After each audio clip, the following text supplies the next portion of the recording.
Moving forward in time now, they were Winston Churchill's secret army, an elite squad of fighters who would act as the British resistance should the Germans ever invade. Yes, thousands of men were trained in underground bunkers on a manor estate in Oxfordshire. Excavation work is now being carried out to uncover the secret past of this special fighting force. Nick Harper has more.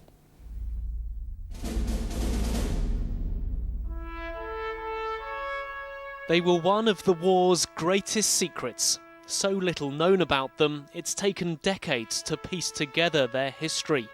Thousands of ruthless resistance fighters trained here in unassuming countryside on the Oxfordshire-Wiltshire border. These holes in the ground, the opening to their secret underground world.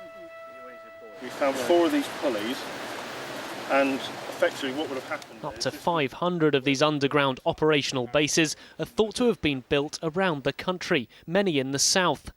The early ones were often improvised affairs. Bob Millard was 19 when he came to Coleshill for training. It was dig one yourself or find a natural place like we did, an old collapsed stone mine. One of our local ones also had a coal mine that they used.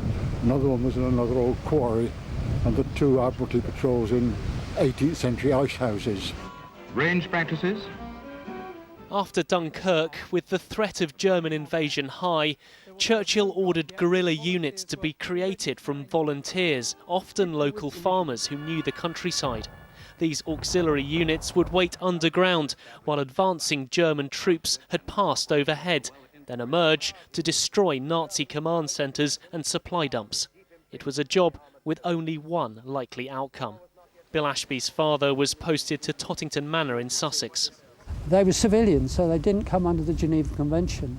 If they got caught, and the instructions would have been that they would have been interrogated and then got rid of. From above ground, the entrance to the operational base would have been almost impossible to find. This would have been completely camouflaged, the main way in and out of the bunker.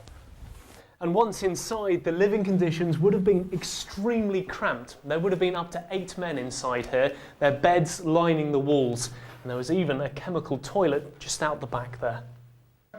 Other bunkers have been discovered, like this one near Dymchurch in Kent. Elsewhere at Coleshill, work is underway where some 3,000 men were trained in demolition and sabotage.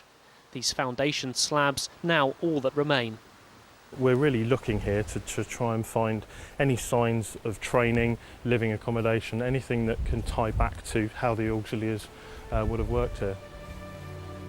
The auxiliary units were stood down in 1944. Many destroyed their underground bases, burying their secret. Only now is the true extent of their bravery beginning to be uncovered.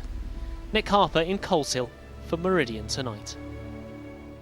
Really fascinating, and remember you can watch that feature again on our website itv.com/Meridian. Also feel free to email us meridiantonight@itv.com.